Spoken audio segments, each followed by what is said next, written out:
Well, you know something, brother.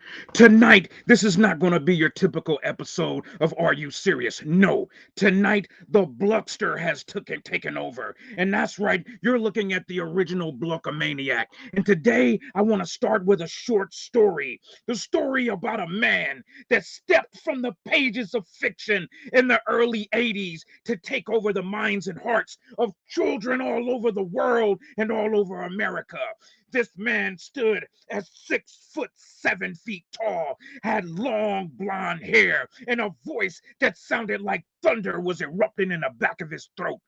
He took giant men from all over and slammed them and pinned their shoulders 1, 2, 3 for the victory and end up becoming a cultural icon.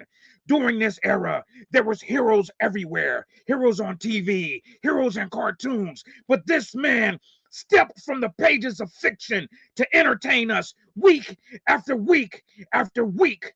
And something called WrestleMania was invented. And every year, this man would face off against the biggest and baddest villains in the world of wrestling. And single-handedly, he would slam them, listen for the crowd's approval, and drop the tree trunk thigh across their neck and pin them for the 1, 2, 3. This went on for several decades. And then, all of a sudden, fans' hearts grew stone cold. And this man had to change his identity, had to change his outcome and his image. And then it was invented the Hollywood Hulkster.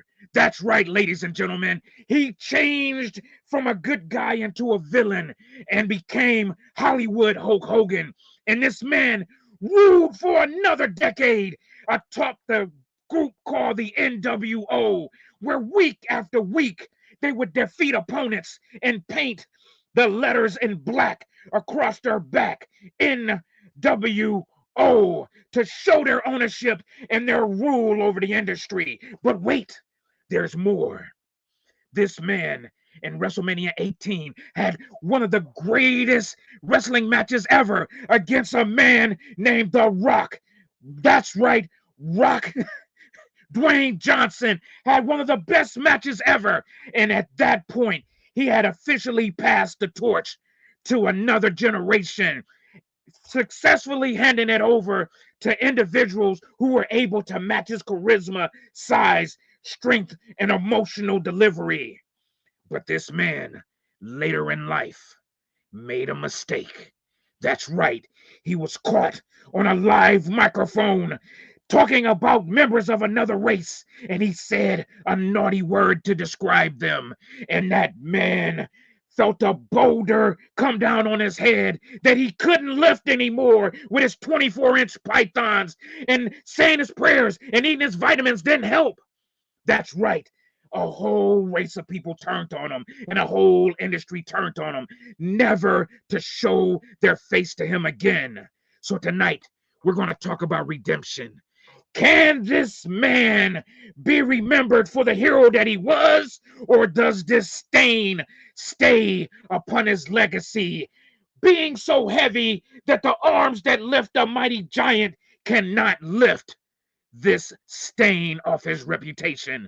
And tonight, I have a list of some of the funniest comics across America to come in and talk about it. And you're going to talk about it tonight with your boy, Rob Coleman, the Bluckamaniac. Call me the Bluckster tonight, and we're going to have a great time. So let me introduce to you guys some of the comedians that are going to be part of this show. This is going to be a lot of fun. Hopefully, I didn't rant too long and lose a bunch of people. Lost my voice screaming, doing all this bullshit. But let me bring some people on, man, that are going to help me kind of figure this out tonight. First is a great friend of mine that we go back almost more than 20 years in comedy. I want to introduce you guys, my friend Jeremy Shear. Jeremy, tell them a Hi, little bit everybody. about who you are and your experience growing up with Hulk Hogan. Okay, hi, I'm Jeremy Shear. I'm a comic and co-producer of Roast Battle Cleveland and Sketch Battle, and I do radio and a bunch of other stuff. But my first WWF pay-per-view was the 1990 Survivor Series. So I missed the glory days of the 80s Hogan run. Mm-hmm. But ever since 1992 present, I have always hated Hulk Hogan. Not just for his behind the scenes antics, but I was not a fan of his matches. Gotcha. All right. So we know what side you stand on. Great. Thanks for coming Yeah, on the show, buddy. I appreciate you. All happy to right. be here. Let's add in my one other friend from out of Columbus. Give it up for Joey Lee, y'all. Hey, Rob, how do you make your voice like that? That's cool. Yeah, I'm gonna pay for it in the night tonight. I'm gonna wake up in the morning sounding like alfalfa or something. Well, my background in wrestling was I grew up in the era where there was just little wrestling pieces throughout the United States. In Columbus, we had big time wrestling, which was ran by the Sheik in Detroit. Oh, And wow. guys like Bobo Brazil and Wild Bull Curry.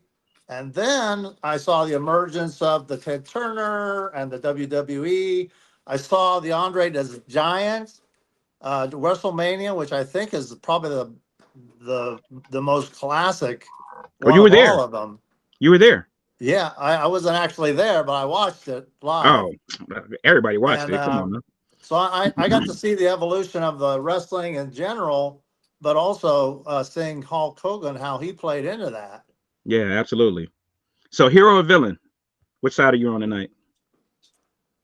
I want to ask some questions because there's some of the stuff I'm not clear about. Okay. All right. We'll nail it all down tonight, man. We're going to get it in. Let's continue and introduce everybody. Thank you for coming on tonight, Joey. Thank you for having me. Our next participant is, how do I not pronounce your name? Grang? I got my real name is Greg Murphy, but I have professional work that I do. So everywhere on the internet and whenever I'm doing jokes, I go by Grang Murphy. Very cool. Yeah, it's very, very fun. You see my subtitle, Flourishing Pessimist. Always I'm jovial about negativity. That's what I love here.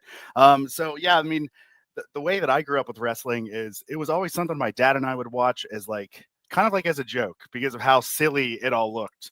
Sure. And I really grew like, I mean, I look like a chubby kid, but I was really like a theater nerd as well. So I really love the absurdity of the theater of wrestling. Like I know the matches are fun, but I love the 30 minutes leading up to the match. Like I love the cheap acting. I love the ridiculous over the top. Oh, the promos. Like I love like Eugene. I'm sure people remember Eugene. Yeah. Like I love characters like that are just like downright, just like kind of offensive and out of place. But in a weird way, the thing that I'm going to argue is not really that Hulk's the hero even, but I'm going to argue that Hulk Hogan and Terry Bolivia, how do you say his last name? Bollea. Bollea. So Terry Bollea. Yeah, and Terry Bollea, like as a character, but also as a person, is like more of a perfect representation of America, both the good and the bad. And he really represents like, more than just like the the mindless hero that people could worship. And that's kind of how he would treat himself. Yeah. Is like as a person that could be worshipped. And it caused him to overlook some of the things in his personal life. It caused him to do some odd things in his personal life. Okay. And I think that really represents kind of what America does as a whole. Sometimes we try to swish the bad stuff underneath the table with the broom, but you can't hide everything. You can't hide everything forever. And I think that's kind of the stance that I would take on him.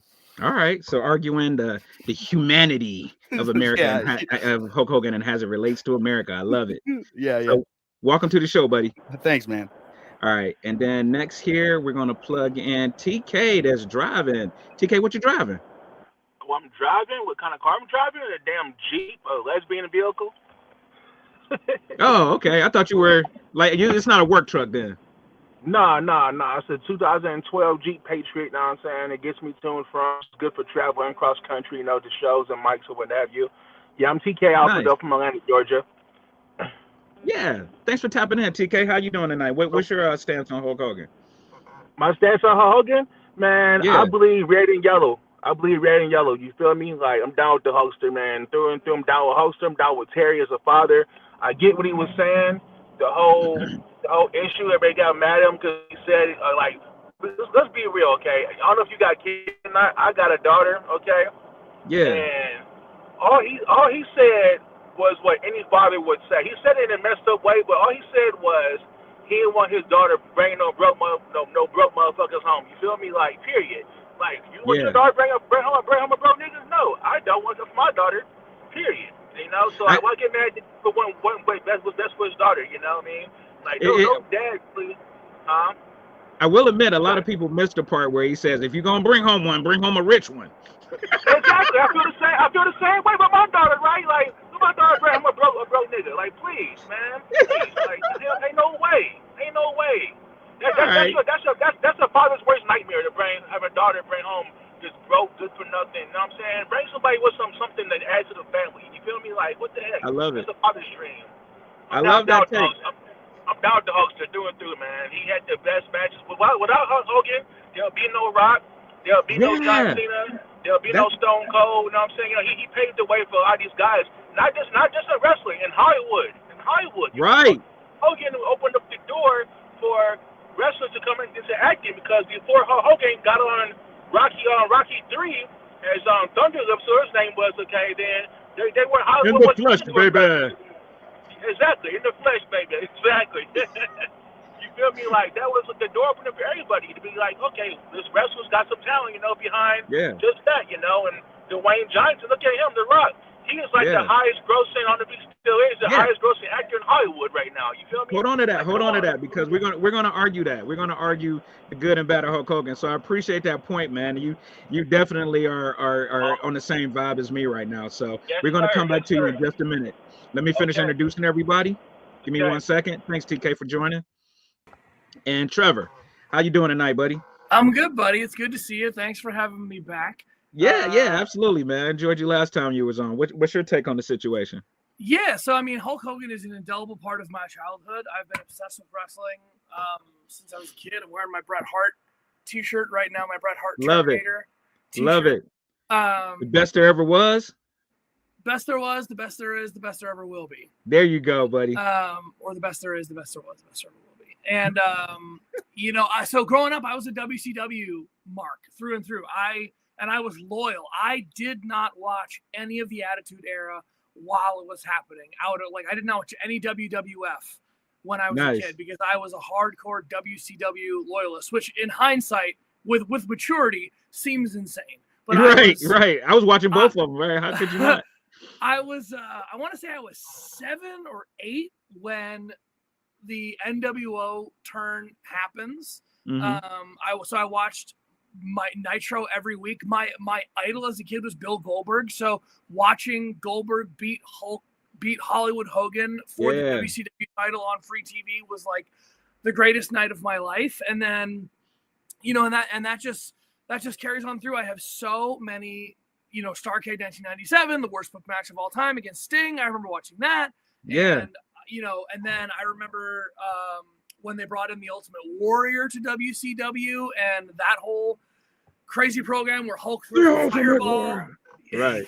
And it was just insane. And, you know, of course, obviously, like, and then once WCW went under, it was what brought me into WWF for the first time was Goldberg debuting. And so I missed the whole, like, the Hogan through Rock portion of the NWO run. But then I saw Hulk Hogan versus Shawn Michaels and Hulk Hogan tag teaming with Edge, and then Hulk Hogan saving Eugene at, I think, WrestleMania 20. WrestleMania 20 was the first WrestleMania that I ever watched. I watched Hogan Knows Best when I was a kid. Yeah. I have so many vivid memories.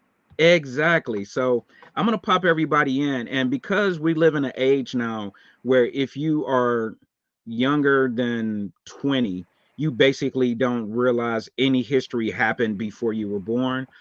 I'm going to pop everybody in right now, and we're going to go through just a really brief history of Hulk Hogan. I got my little slideshow here. And just to kind of, you know, if you're 20 something and, you know, you don't really know who Hulk Hogan was, you just heard the little racist statement. It's like, oh, okay, he racist. And, you know, why are we even making a big deal about him?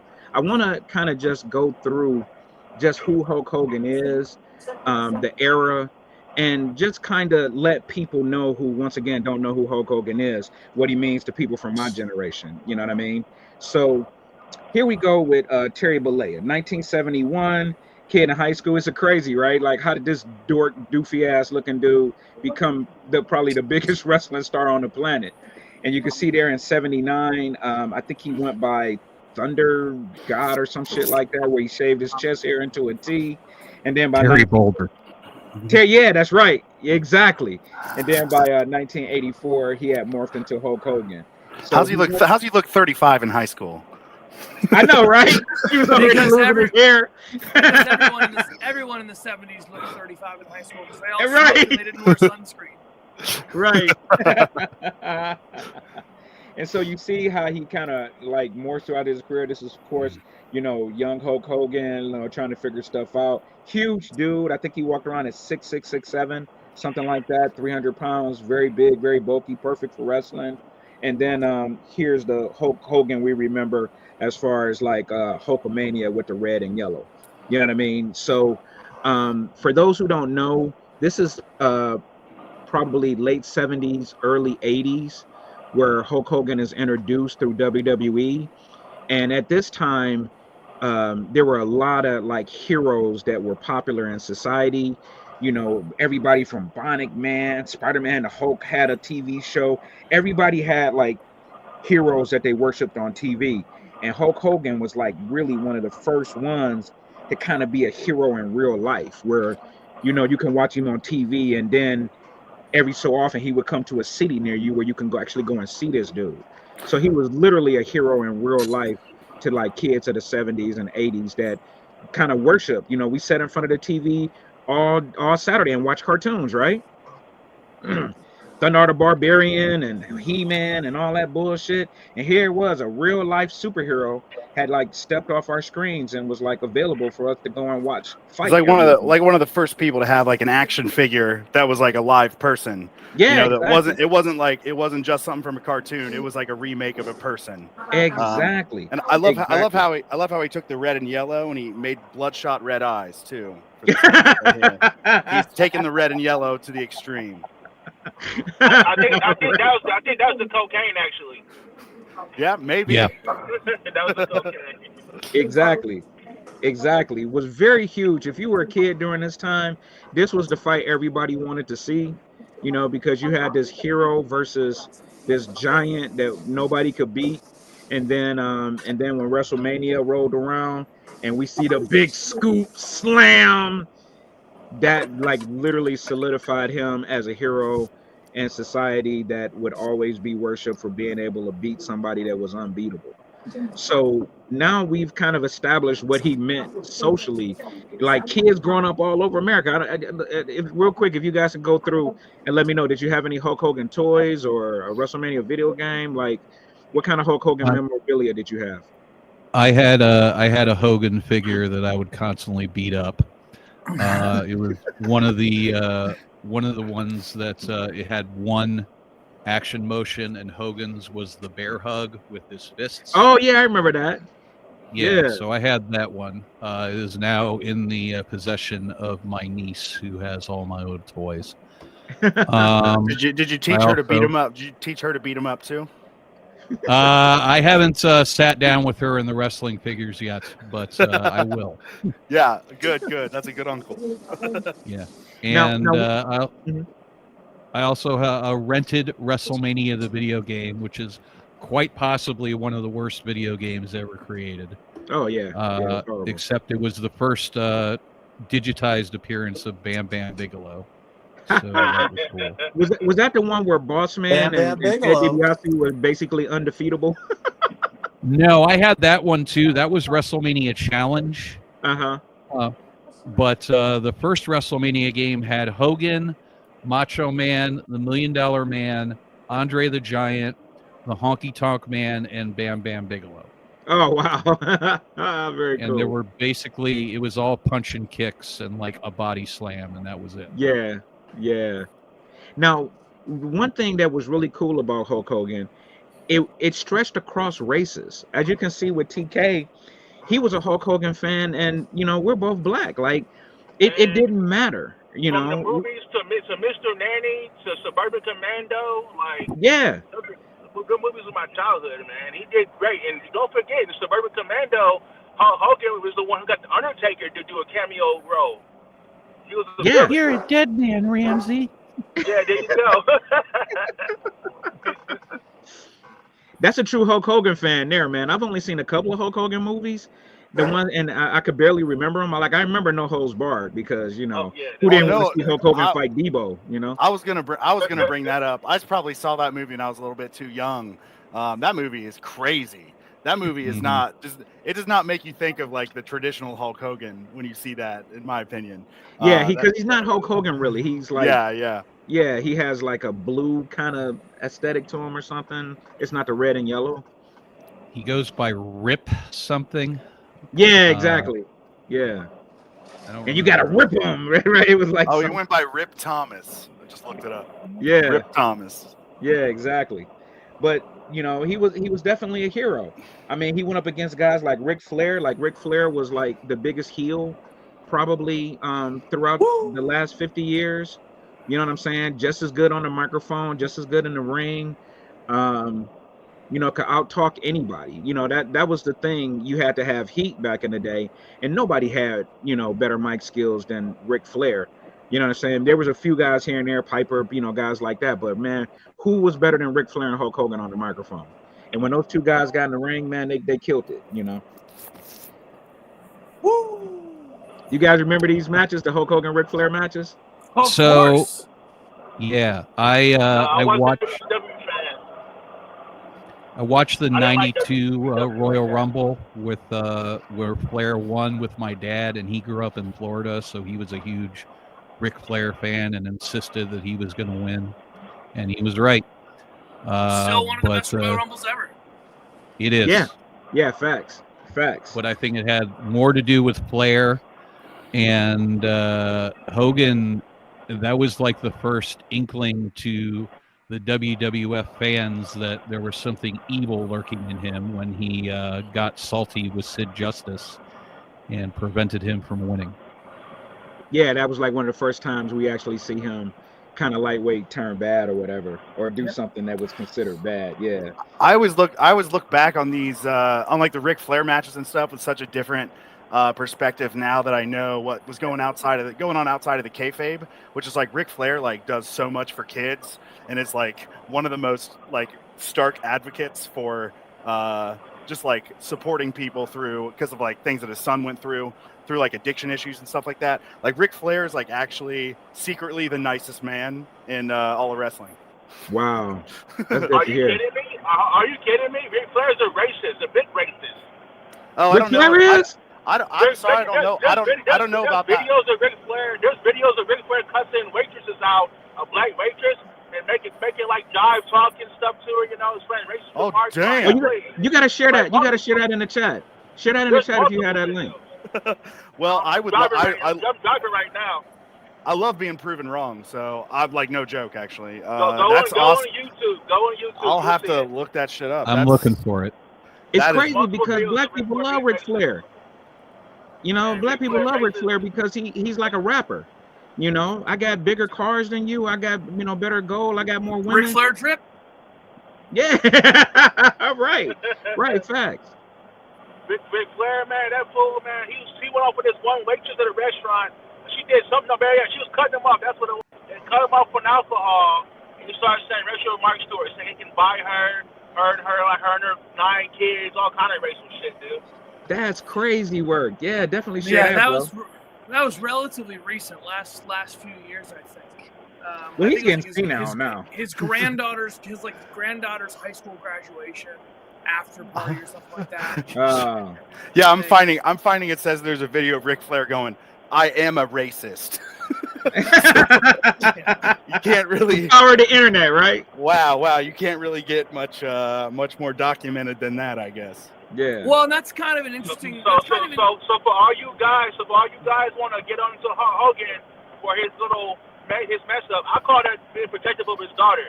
Because if you watch that show, Hogan Knows Best, there was an episode when his daughter Brooke was like going off with some friends he didn't know, he didn't trust, he installed a damn fucking tracker in her car. Thanks, Jeremy. That's not, is that not fathering love? I don't know what is. You feel me? Ric Flair, that motherfucker there, Ric Flair cares about the money. That's what he cares about, money. Money, and that's all he cares about. He cares about race, but money's what drives that dude. Hulkster, I ain't think so. Hulkster loved the business itself. Thank you, TK. Yeah, thank you for that, man. Well, We're just gonna look that up. That's what I want. That's what I want in this show, man. We're gonna learn from each other and teach each other about who we should be holding up. Later on, after he died, what came out, of course, I wasn't following this super closely, but it sounds like he came to know the Lord as well as his whole family, including his daughter, who he had a rocky relationship with. If that was true, doesn't this man deserve, he asked for forgiveness, including that sin as well as any others? We're going to go through that. We're going to go through that. Doesn't he have a chance to be remembered in the right way? Yeah, we're going to go through that. I got a couple more slides here I want to get through, and then we're going to talk about the redemption arc. Because the redemption arc is important socially. And some people have been through it, and some people haven't, And I don't think Hulk Hogan really got a chance to go through the redemption arc. So as you can see here, this is just another example of guys that they tried to pass the mantle to and couldn't, you know what I'm saying? Ultimate Warrior couldn't hang on to it. Let me go to this next one. He was arguably more of a racist than Hogan. Yeah, exactly. I've heard stories about him too. And then of course you have his transition to NWO, which gave him another decade of dominance. Everybody was tired of the red and yellow. Now he had attitude, you know what I'm saying? And then he comes back to WWE for one of the greatest, people call one of the greatest. And I said 18, it's actually 20. Oh, was it 18? 18. Yeah, it was 18. Yeah.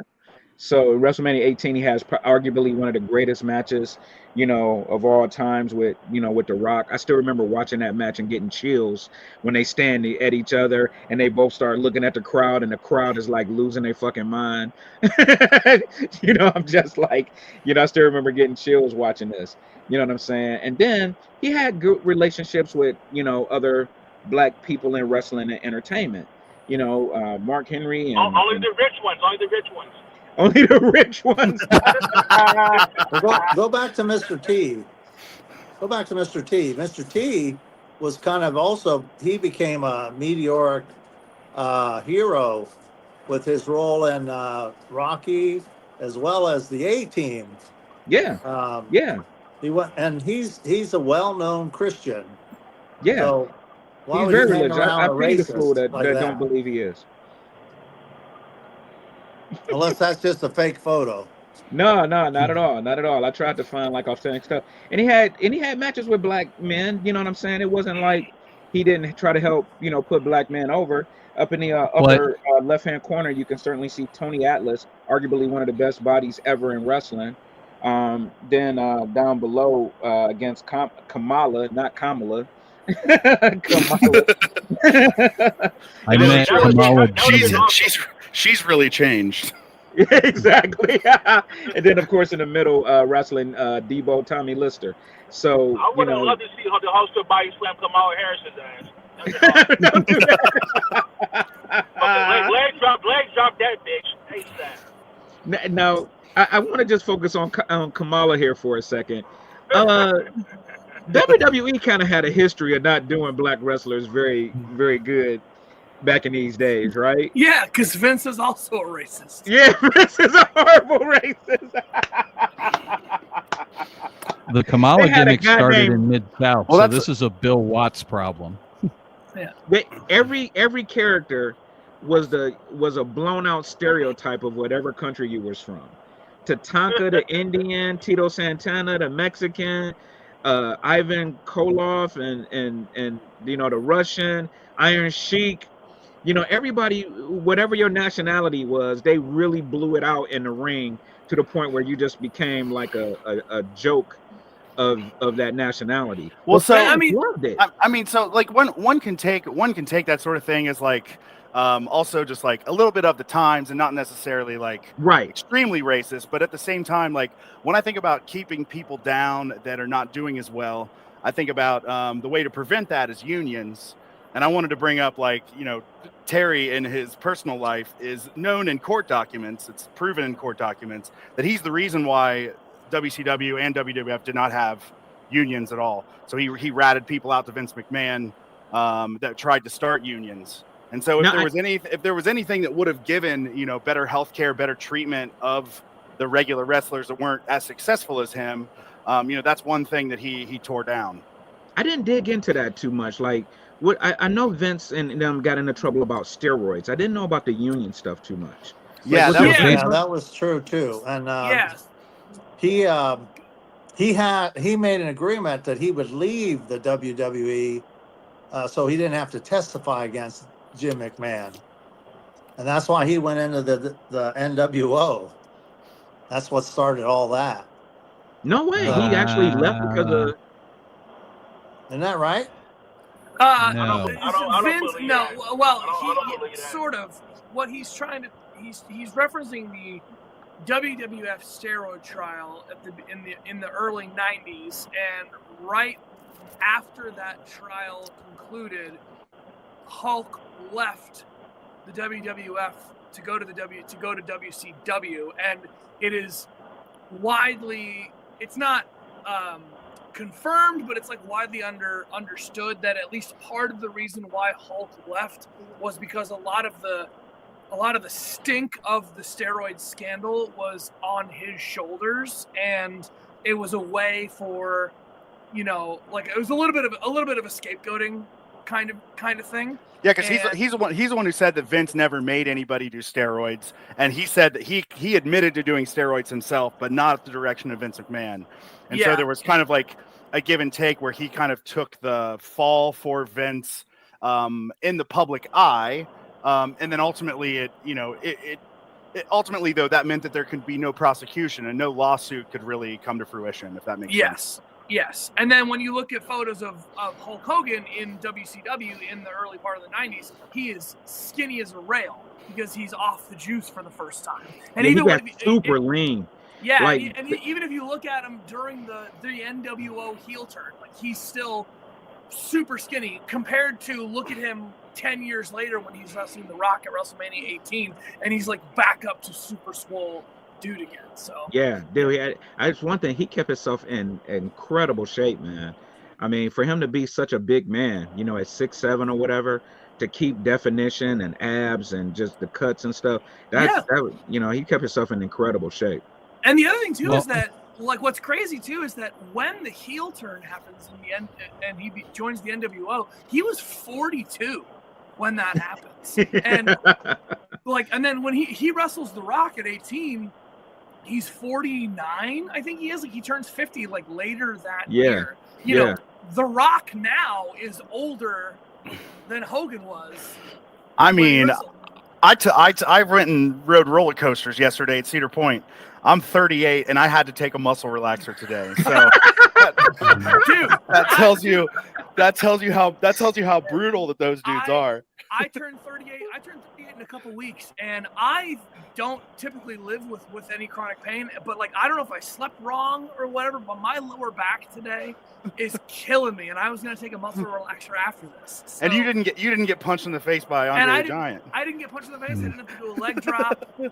Yeah, or any of that shit. I didn't have to throw a 300-pound man over stuff though, too, guys.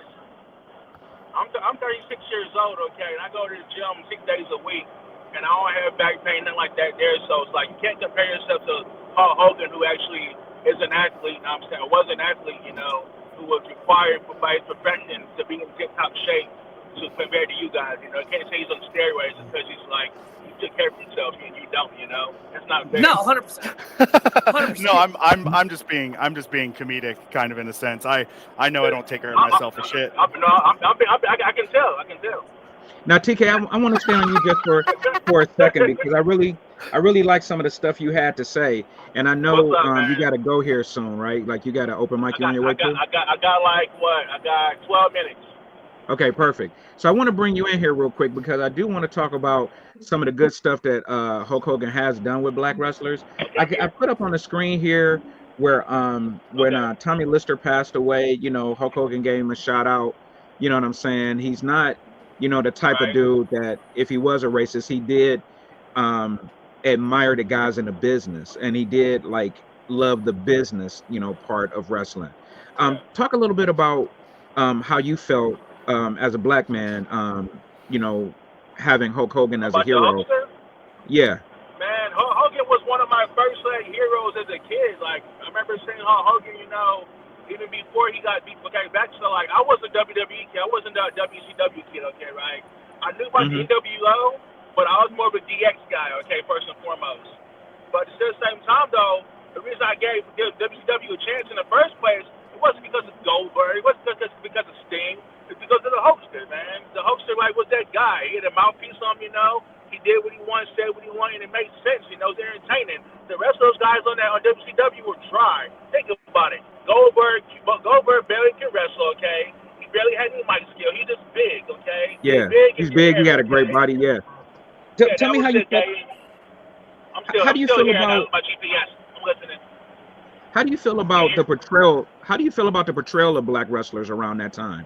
You know, black wrestlers. It You was had guys shitty, like but Crime Time and Men on a Mission. It was like they were like clowns, almost like buffoons. Like, how did you feel about the portrayal of black wrestlers it, around that time? it was shitty, man. But like, you know what? This is America. Okay, this is America. Don't act brand new like we don't know where we're at. Okay, this shit is not. This has been going on even outside of wrestling. You know, I mean, this shit's been going on in front of our eyes. So like, it makes sense for wrestling to depict what's going on in our real lives. Okay, right? You know what I mean? And like, it was just wrestling made it more in our faces. You know, it was like instead of hiding, you know, it was right then and there. Everybody knows, especially from a black man on the outside, okay, is that everybody know what they're all whites, but like what the racist whites, you know, thought of us. You know what I'm saying, you know, and it made it funny in a sense, you know, kind of like being a comedian, okay, right? As a Yeah. comedian, we take something dark and make it funny, and that's what they did, okay, right? You know, and you know what? Those wrestlers, those positions, okay, to degrade themselves, whoever the case was, you know, I'm pretty sure they got paid good. You know, their Yeah. members got taken care of. You know what I mean? So like, Yeah. it wasn't like back in the day how they treated blacks. You know, making blacks Jim Crow law type shit. Yeah. It wasn't like that. You know what I mean? Thank They God. they But always like, had to. They always have to have like goofy gimmicks, like Junkyard Dog had to come out with a chain around his neck, and they did Bad it to News everybody. Brown had to come out. They did it to blacks, whites, everybody. Though you had freaking what was Roddy Piper wearing the damn kilt on TV. Okay. Yeah. You got a Hornswoggle. Hornswoggle's a damn midget. Wearing How a you dress. is that? You feel me? Like, come on now. Yeah. They just blacks. They did to everybody. They had all the Samoans, okay, buying into the Samoan culture heavy. They had Yokozuna, who's a Samoan, then to be Japanese for crying out loud. Come Yeah, on. exactly. And he wasn't even Japanese, right? Right. Exactly. He wasn't Japanese, but guess what? By him playing into that role, he became a bigger wrestler than he was, okay, by him playing himself, okay, you feel me? Like, Yeah. so, like, for people that try to say that wrestling or WWE or Hogan or whatever I'm saying is a racist, you know what I mean? No, it's a mirror of America. It's a mirror world and how society looks at us, okay? And it makes it Yeah. entertaining. Point blank, Absolutely. period, you know what I mean? And Absolutely. their personal lives got tied up in it, you know what I mean? So what? They're human, okay? And I'm glad the way this generation, the WWE is doing right now, by having social media and having more of their personal lives involved, you know, and they're pulling back the curtain on a lot of things. I like the way they're doing that because people are able to relate to it more, you know? And Yeah. so people, we always knew that it was fixed, you know? So we always knew it was fixed. We Yeah. always knew that the acting was terrible, but now we're able to talk about it now. We're able to discuss it and make more fun of it, you know, and have more fun. And like them same people who was wrestling back in the day saying, "Oh, it's fixed, it's fake, it's lame." Now we're able to say, "Yeah, you know what? You're right. It is fixed and fake, but it's awesome Right. too." The only thing I wanted, TK, and I put this out to all of you guys. Hello, can you The hear me? only thing I wanted was Coco Beware to be taken seriously. His brain buster was one of the coldest finishing moves ever in wrestling. And for whatever reason, he could never win a belt. And he was probably one of the coldest. Coco Beware, where are you? He should have been tag champs with Owen Hart. Yeah. When they were high energy. That was Owen's best tag team. Yeah, there were several black wrestlers who I really enjoyed. I What thought happened to D'Lo Brown? D'Lo Brown was definitely good. I was a big Almost fan killed of a Ron Simmons. I thought Ron Simmons was going to come into the WWE and rule. And when they made him the goddamn Centurion, I was like, what the hell is that? That's what Vince. That's what Vince does, man. You know, Vince has that very baseline, like teenager understanding of humor and of culture, and just like if you come into his office and if you're like, oh, hi, my name is Ron Simmons and I'm a former WWF champion, Right. or I'm a former WCW champion, and I have a college degree and I am very well spoken. And I won a national championship. Yeah, but then on his way into the office, he tripped on something and went, damn, and then Vince went, that's it. That's what you are. You're the guy who goes, damn. You're Trip Dam. You're Trip Dam now. You're Trip Dam.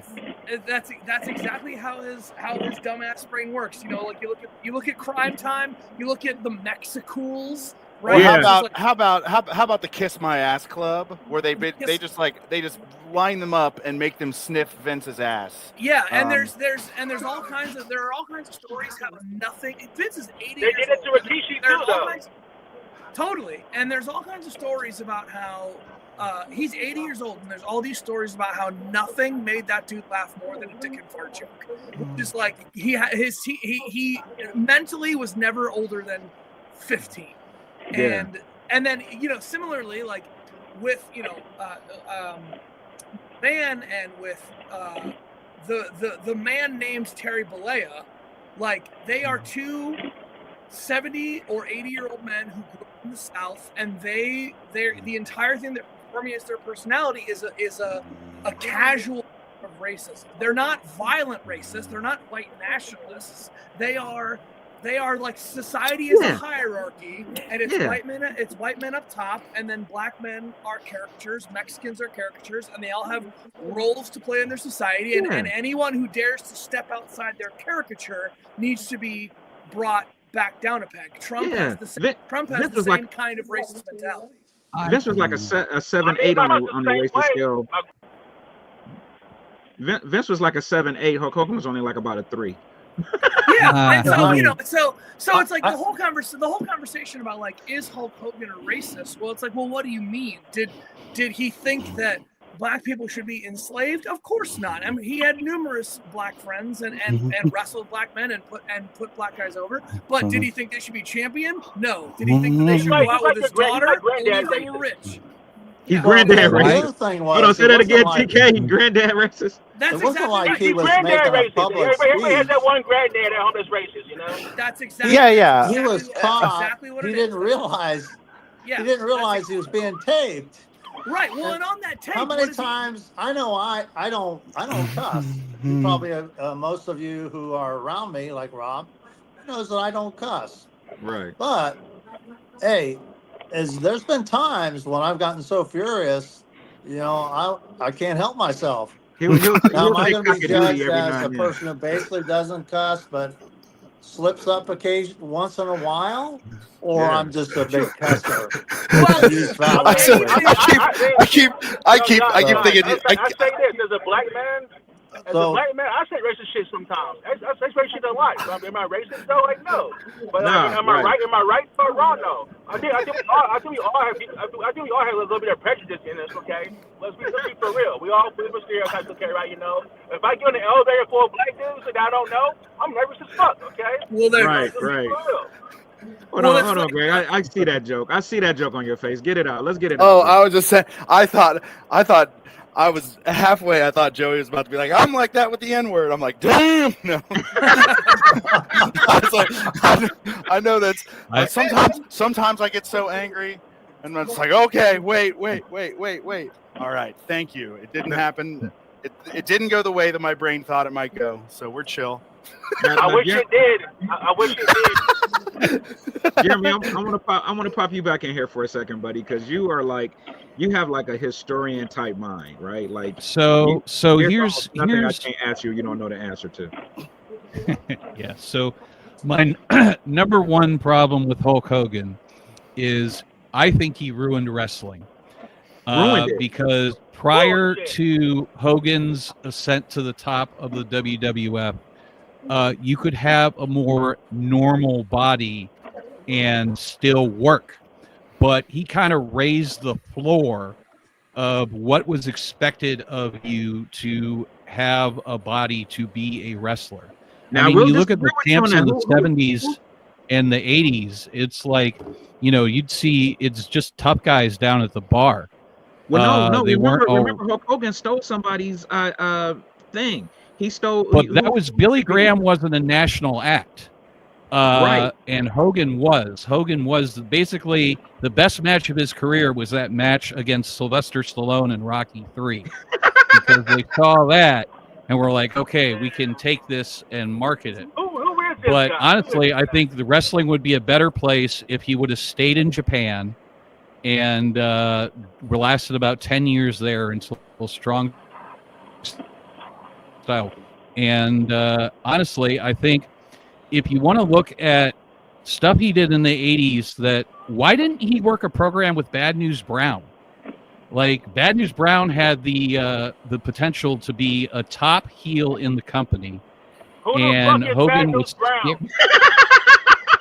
Bad News Brown, also known as Bad News Allen. He's No one gives bad. a shit about that guy. That's why he ain't working with him. Leroy Brown, baddest He was, man in the whole damn No town. one gives a fuck about Sorry, that shit. I said Hogan damn. ain't worked with him.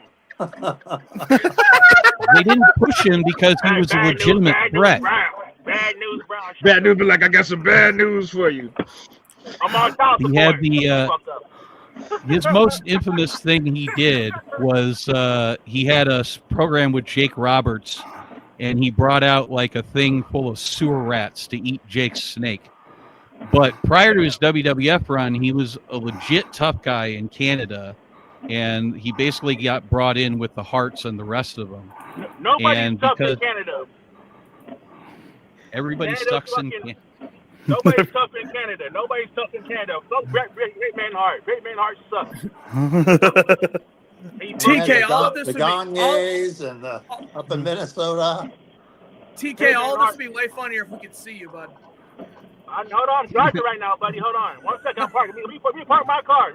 Are you Ubering? Do you have a passenger in the back? No, he's not.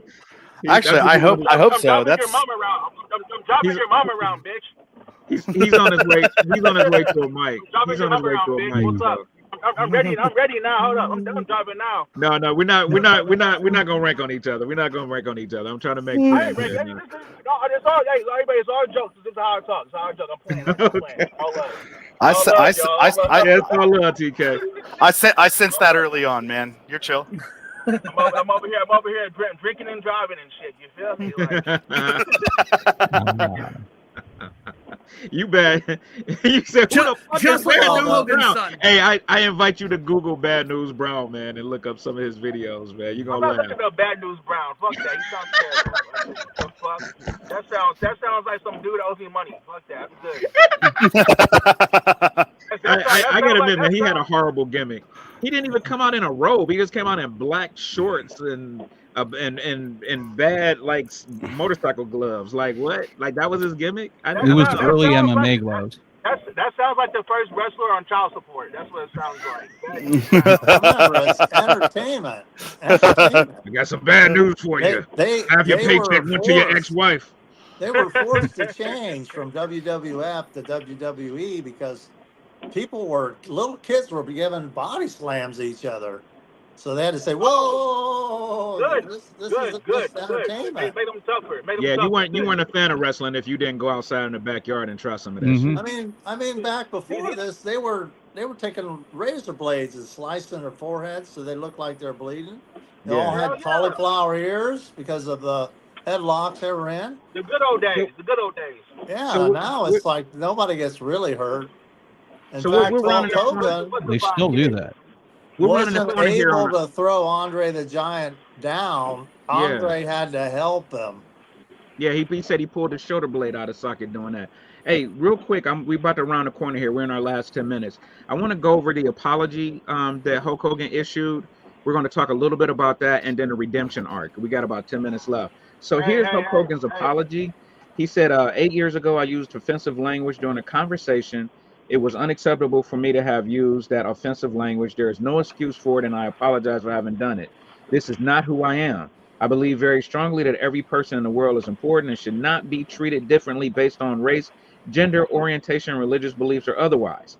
I am disappointed in myself that I use language that is offensive and inconsistent with my own beliefs. And then he says in a subsequent interview, he attempted to explain his actions by attributing them to bringing up or growing up in a rough neighborhood, which critics viewed as inadequate. So I'd go back to what you said, TK. He doesn't feel any different about somebody dating his daughter than most of us do. If you, Exactly. I don't want my daughter dating somebody that's not shit, you know. Well, yeah, I mean, so the thing about his apology is that it was almost immediately undermined when he apologized to the WWE locker room and in front of Big E and the New Day, who were most famously saying that his apology was inadequate. And in the apology that he gives to the WWE locker room, he basically boils down to always check for cameras, brother. And he was apologizing for his words being caught on camera, not for actually the words that he was using. And as far as the redemption arc goes, honestly, that's the biggest issue, is that he never really expressed contrition, and he never really attempted to do the work to, because pro wrestling fans, despite the stereotype of being kind of retrograde, are actually very progressive and very but at the same time willing to forgive. My favorite pro wrestler of all time is Chris Jericho, and that is despite the fact that his wife stormed the Capitol. I'm willing to let it go. Whoa, wait a minute, whose wife stormed the Capitol? Okay, y'all, I'm back. Chris Jericho. Chris Jericho's wife was stormed the Capitol and was arrested on January 6th. Wow, I had no idea. That's crazy work. I don't agree with the reason they did it, but it's pretty hard not to storm the Capitol just in general. So I get it. Right. And so, hey, yo, what was your question before I cut out? Just the redemption arc, he's talking about how fans are very forgiving, but Hulk Hogan hasn't been given that grace yet, right? Am I on the right track? Well, because he didn't. That's because the generation we live in. Well, it's honestly, I think it's I'm gonna say my piece. I gotta go. I gotta go right quick, guys. Sorry to cut you off. I'm gonna say my piece right quick. I'm gonna dip, okay? Yeah. Shout out your socials real quick. And sorry to go ahead. Go ahead, TK. You good? On that there. I'm good. Okay. To touch on that there, only people that are offended or not forgiving Hulk, okay, is this fucking Gen Z generation, okay, right, who don't know shit anyway. And the older generation that's siding with them are just a bunch of fucking people who just trying to fit in, or these old dudes fucking trying to be fucking simps and shit, you know what I'm saying? And deep down, we don't give a fuck. We really don't give a fuck. Fucking, if Hulk Hogan's racist or not, we don't give a fuck. We know what he did for our childhood. We know what he did for our youth, okay, right? We know he was fucking great, what he did, and that's all that matters. So what? Wait, he said a little bit of racial shit, okay? Fuck, I'm pretty sure half of these guys on here, out of here, around the world, okay, says racist shit, okay, right, in their private homes, okay, right, amongst their friends, okay, right? I know I do. Fucking everybody else does too, okay, right? Whether it's about black people, white people, you know what I'm saying? No, it all comes out, okay, but do we really actually mean the shit, though? No. Moments of anger come, or it's funny, you know what I'm saying? No, who gives a fuck, okay, right? It is what it is. It's the world we live in. But for someone not to be forgiven, even after he's dead, that's fucking retarded. And real quick, shout your socials out before you go, TK. Shout your socials out. Do what? My socials? Oh, my bad. Follow me on Jim and Jokes on TikTok, Jim and Jokes on YouTube. I do comedy, fitness, and shit or whatnot. Also on Facebook, follow me on Ty Anthony White on Facebook. But TK Alpha and comedy. TK, I want to respond. I want to say I only say it when I listen to rap, but what can I say? I hate rap music a lot. I hate Bad News Brown. That's what the fuck I hate. Bad News Brown. But yeah, I gotta say, I that a stole long that joke. time. He I doesn't stole care. that joke, but I wanted to say it. But yeah, awesome. All right, TK, I appreciate you, brother. You can go ahead and dip, man. But I appreciate you tapping in. I hope to have you on another show. Peace. All right, buddy. All right, so I'm happy he came in because I've been talking to a lot of my black friends about Hulk Hogan, and most of them is like, fuck Hulk Hogan, he ain't shit. And I really appreciated his point of view that as a black man, he's able to look past a transgression on a hot mic, that he said something stupid that who knows any of us might say something stupid like that if we were caught on a hot mic. I mean, I think it's like, I think it goes this way with every single situation. Like, I don't really hate nobody for like saying some shit ever, really, because intention is the most important to me. And at the same time, like, people contain multitudes. Yeah. Some of the best people I know are just like, they're like kind of really like shitty to like a couple dudes I know. I'm just thinking of right now are pretty shitty to women. But they are also like really giving and really kind and understanding. And if you actually sit them down and explain what they did was wrong, they'll apologize and they'll make concessions. And it's really hard to make concessions in a public forum. It's really hard to make concessions when you have 1,000 people that have never met you in life before, that have a certain expectation of what your redemption means. Yeah. And so that's why I like personally can't, I don't really hate nobody for saying something like that, but again, I just hate anti-union people, so fuck Hogan anyway. And we get past it, man. Think about this guy, right? Like Mel Gibson. Well, I'm just saying, like Mel Gibson says some crazy shit about Jewish people, but he still has a career. I think we need to get TK back on this. I know, right? Oh my god! Oh my god! TK. We're talking about redemption arc. You were one of the first ones to say something about this picture. Let me pop you up here real quick. What do you remember about Mel Gibson getting in trouble? I mean, it blacklisted him from Hollywood for a few years, but he's back producing movies and getting nominated for awards. Nobody seems to care anymore. So and he's a huge MAGA guy. He's a huge Trump supporter too. Yeah, but it's like how does he get forgiveness and Hulk Hogan doesn't, because he makes a lot of money. He said stuff about the Jews, and people generally don't care when people say bad stuff about us. Generally though, the thing that he said about Jews and shit like is not as bad. As you ever listen to those recordings of what he would say to his ex-wife? You make me want to smoke. Yeah. Like, yeah, I was on podcast bottom when that line happened. for me is, everybody's gonna ask themselves, is this a tip of the iceberg or just an ice cube? And I think it's an ice cube. Yeah, I don't think this represented his entirety. It was just a moment that a bad black moment in his large career. I don't know, Joe. If you listen to those recordings he sent his wife, those voicemails that were saved, like that's I don't care who somebody is. I would never talk to anybody that way. That terrified me. Right. Those alcoholism does not make one anti-Semitic. Yeah, or just make one like literally like I'm gonna murder you in front of our son, stuff like that.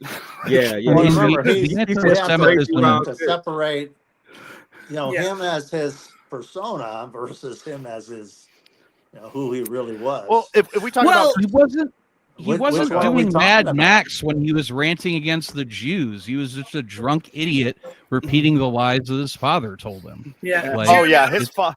Does anybody know about his father? It sounds like, Jeremy, you and I probably equally know about his father. His father's many appearances on InfoWars and all that stuff. If we want to talk about the character that people put forward and their true self, did you know Hulk Hogan claimed to have a 10-inch wiener? You know that? Well, we haven't even. We could do a whole 6'7". We could do a whole podcast just about his. Dude, he's 6'7". He should. No. But it came out in court. He had to admit in court that was just him explaining the size of his member in character. His character's member is 10 inches, but not his real member. Just well, and that kind of is the really interesting thing about Hulk Hogan, right? Is that Hulk Hogan was a character portrayed by a man named Terry Bollea, and Hulk Hogan was a perfect person. He was a perfect American. Until he turned heel. Until he turned heel, but he encouraged kids to take their vitamins and say their prayers, and he fought for all of the good things, and he exemplified what was good about America. Terry Bollea was a 70-something-year-old man who grew up in South Florida, and people are complicated. Human beings are complicated, and one of the things about Terry is that he and Ric Flair, they both have this in common, is that they were never able to separate kayfabe. They were never able to separate the character from the reality. And now we live in the wrestling world. Now is wrestlers for the most part are just enhanced versions of their real selves, whereas Hulk Hogan, Ric Flair, they live real lives as their characters. Like they try to make their characters real, and as opposed to that's a great point. And now that's a great point. And now our whole politics is kayfabe now. Sure. And that's kind of in a weird way. That's like I see like kayfabe has stretched over to the entirety of political media and news. Because it's not how good you are and how knowledgeable you are. It's how well you can insult somebody on a microphone. Yeah, and the other thing too about Hulk Hogan, I think, is that in so many ways, like he was, regardless of whether or not in his heart he was a racist, he was a deeply insincere person who didn't really have any morals at all, and mostly just cared about Hulk Hogan and cared about his money. And like he spoke at the Republican National Convention in character as Hulk Hogan. Why did he do that? Yeah. Because there was a camera and he got paid to do it. Why did he show up on the Netflix premiere of Monday Night Raw? Because he was shilling a product. People think he got booed in LA because he's a racist. That's partially true, but he mostly got booed because he showed up to shill a shitty beer, not to be a wrestler and be like, how great is this for the WWE? He was like, I'm here to sell you my shitty beer, which there's an ad for on 485 in Cleveland when you turn off a 71 every morning. I see that when I drive by it on my way to work. And so, yes, people are complicated. People are complicated. I'm gonna show you guys one more here just to kind of prove that point, because Mel Gibson ain't the only one that flubbed. I mean, we got Liam Neeson who, was caught on a hot mic talking about how bad he wanted to beat up a black person. No, that wasn't a hot mic. That was him trying to tell a story about how he used to be racist and now he's not. Yeah. It was like nobody. That was a story that nobody really needed nor asked for. But yeah. But in this particular case, right, Liam Neeson was telling that story as a way to be like, yeah, I was an ignorant fuck, and then I learned. Yeah. Right? Oh yeah. I understand. I understand his perspective on that, but at the same, it was like, oh, Liam, you're a good man. I can tell you're like a good guy. This wasn't the smartest move. No, but that's the thing too. And to TK's point, right? One of the things that we have lost in modern society is a lack of context and a lack of nuance when it comes to like. There's people now who are like, "Fuck Liam Neeson. I'm not going to watch Naked Gun and do that racist fuck is in it," and they think that he's a racist to his core because he told that one story, right? And that's just not. That's not how life works. That's not how people really are. And he volunteered it. It wasn't. It was obviously trying to show that people could be redeemed. He was trying to show that redemption is possible. Right, and and we're all comics here, right? Bill Burr has that bit about about when John Wayne trended on Twitter because it was discovered that in like 1968 he said some real racist shit in an interview, and people are like, "Oh, we got to cancel John Wayne now." And Bill Burr, they want to change the name of his airport and everything. I remember that. Yeah, and Bill Burr's whole point was like, yeah, he was born in 1907. That's how people like that spoke. It was a different world. It was a different time. That doesn't make it okay. That's just how it was. Yeah. Well, listen, guys. That doesn't encompass the totality of one's life. Well, listen, guys, we're just a little bit after 8, so I'm going to start wrapping up. But I appreciate all you guys' input. This is an amazing show, man. You guys all are passionate about your points, all made good stuff. And I hope that you guys, once this link is up, share it on your platforms, because I think you guys all shined on this.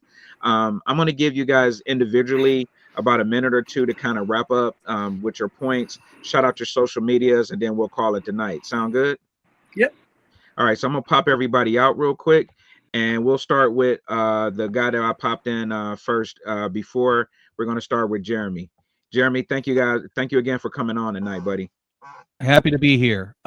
So the general point I want to get across is I don't care if he's racist, because it's not really like my place to care about it.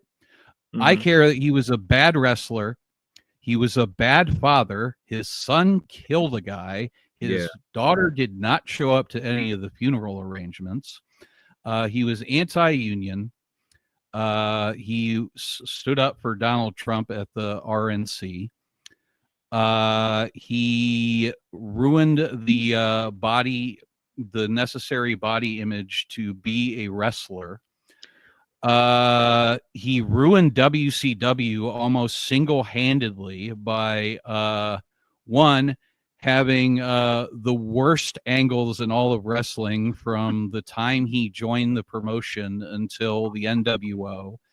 And then once the NWO kind of got out of control, he really couldn't keep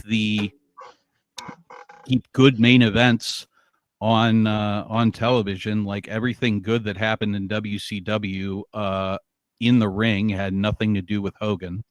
And the WrestleMania 18 match, I think, had less to do with nostalgia and more to do with Canadian crowds will not cheer a black man. So that's all I've got to say. Thanks for having me on, Rob. Jeremy, you are amazing, buddy. I hope to have you on future shows. I love your mind, your energy, your knowledge, and we'll definitely do something again. I think I did your radio show once too, right? You did. We talked a little wrestling on the radio, and once Jordan's ready, we're gonna get Hate Flow back up and running again. So let's do it. Let's do it, buddy. Jeremy, share you shout out your socials and your upcomings one more time. At Dirty Shear on everything. Next show is Friday night, the Funny Stop, 9:30. I'm on the panel at Roast Battle Cleveland. And then Saturday at Spotlight Cleveland, 87th and Madison. King of the Castle is coming from Pittsburgh, Pennsylvania, is a heckle mic. You get 2 minutes to do material and then 2 minutes where the crowd and the panel gets to rip you apart. It's the most fun heckle mic I've ever done. So it's cool that we're bringing it to Cleveland this weekend. So man, you guys make sure to follow Jeremy, man. He's an amazing comedian and is plugged in all over Cleveland, man. So give him a follow if you guys can. So thank you again for coming on, Jeremy. I appreciate you, buddy. Thanks for having me. All right. And let's go to Grang one more time. What's up? Yeah, you can find me on Facebook with this particular fake name of mine. I mean, mainly, as I said, I do comedy for myself mostly. So I usually promote. I play music. So I'm a composer. So that's mainly what I do. But the thing that I'll lay out about Hogan, the one thing we didn't get to talk about, is everybody should look up his wife Jennifer McDaniel from 2003 to 2011, I think it was, and tell me that he did not want to bang his own daughter. Just look that woman up. All right. That's who he left his baby's mama for. Put that name in the chat. Put that name in the chat after this. Jennifer McDaniel. Yeah, she looks so much like Brooke Hogan that it's creepy, and that represents America better than anything. Let's just say that. Yeah, I love your take on that, man. You know that. All right. Like kind of represents America. Do you have anything coming up you want to shout out? No, nothing special. I'm just floundering all over. But yeah, thank you so much for having me. This was really fun. I would do more in the future if you didn't hate me too much. We'll see you around. No, you were great. You were great, man. Thanks for coming on the show, man. Appreciate you. Yep. Peace. And let's go to Trevor. All right. Well, appreciate you having me on. It's always fun to talk to you. I think everybody made great points. Jeff made a lot. I think Jeff's reading of Hulk's legacy is certainly on the pessimistic side, and I share a lot of those feelings. We also didn't talk about the fact that he single-handedly destroyed TNA, and that organization only now 15 years after he left is starting to claw back any kind of relevancy. Only now they're going to get gobbled up by the WWE as well. We got So, to do a wrestling show. We'll do a show just on the business of wrestling one day. Cool. Yeah, no, for sure. That'd be fun. I'd love to be on that.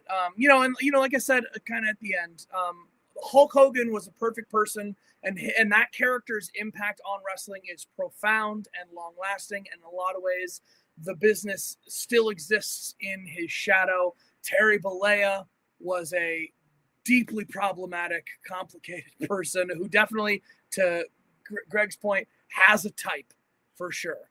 Yeah. So, rest in power, I guess. Shout out your socials and anything you got coming up then, Trevor. I am Trevor is joking on all platforms. I'm on Instagram, I'm on TikTok, I am on Neptune, I am on Blue Sky, I am on Threads. You'll find me everywhere. I'm doing stand-up all over the place. I'm actually going to be back in my hometown of Los Angeles the weekend of September 5th, 6th, 7th. I'll be back in LA, getting up around town over there. So if you happen to be in LA watching this, come find me, or if you have a show that I can hop on, DM me. Absolutely. Thank you for coming on the show, buddy. I appreciate you. You too, man. All right. And then last but not least, my boy Joey Lee out of Cincinnati, man. Thanks for coming on the show tonight, Joey. Columbus. Or Columbus. I'm sorry, buddy. See, you're not perfect. And that's my point. Nobody's perfect. Anybody who thinks they are, look around. People make mistakes. How are we going to remember them? I like the point about putting things in the context. Like my dad was born 1910. I was born 1960. Things were different back then. And however, the people today who weren't there at the time don't have the perspective that we had, that we were eyewitnesses. So I believe that we've got to give chances to people who are willing to ask for forgiveness and accept that and remember them that way. We're O.J. Simpson, for example. Those of us who were there when all this happened, we still remember him as a great Heisman Trophy winner, a great Buffalo Bill running back, a great guy who jumps over hurts or luggage in the airport, and a great guy who was a great announcer. Yeah, I don't know, Joe. You may have lost too. You may have lost a lot of people saying O.J. Simpson deserves redemption. Well, he was tried and wasn't convicted. What are you going to say? Real quick, that's his ex-wife and Brooke, right? I think that's his ex-wife and Brooke, the one that Greg told us to look up. So just wanted to show you guys that, so you guys can see what he was talking about. And yeah, you're not wrong. You're not wrong. We'll go ahead and pop that out. And Joey, why don't you shout out your socials and upcoming shows so everybody can know where to follow you? Sure, you can catch me at Joey Lee Comedy at any of the social medias. And I've got a show coming up on September 5th. Yeah, that I'm on. At the Fort Wayne Comedy Club. Yeah. Joey Lee's cracking up for a cause. And one of my comedians is the fabulous, unless I find something in your past, is Rob Coleman. So I'm who just has privileged. 2 thumbs is going to be at the Fort Wayne Comedy Club. This guy. Right. Unless you do something in your past that I find out about. It's not too hard. Anyhow, I'll forget scratch you. too deep. I'll go find some perfect comedian. All right, Joey, I appreciate you coming on the show. And that's been it, guys. I mean, Hulk Hogan was a hero of mine in the 80s. I still consider the character of Hulk Hogan a hero. And I consider the man, Terry Bollea, to be, he's not perfect. He was caught on a hot mic. I felt like his apology was sufficient for me. I'm not going to sit and waste one iota of hate or disgust on the guy, because he brought so much joy to kids and fans for like literally decades, a majority of his life. I feel like you can be okay to still honor him, even though he made a horrible, terrible mistake in referencing, the characteristics of another race. I think overall, when you weigh the good and the bad, and that's what scales are about in life, he's still deserving of a little bit of redemption and a little bit of forgiveness. So that's been my take on it. Once again, this is your boy Rob Coleman. This has been another episode of Are You Serious? If you have other suggestions for shows you want to do or want to be on a show, just hit me up, man. Shoot me a quick DM. Let me know what your suggestions are. Let me know what your availability is. I'm trying to do these the last Monday of every month. And if you want, once again, to participate, just reach out to me and we'll figure out how we can make that happen. I also coach comedy. So if you need some comedy coaching, make sure to reach out to me. Once again, it's been your boy, Rob Coleman. Thank you guys for watching the live stream. And, I'll see you on the next one of Are You Serious?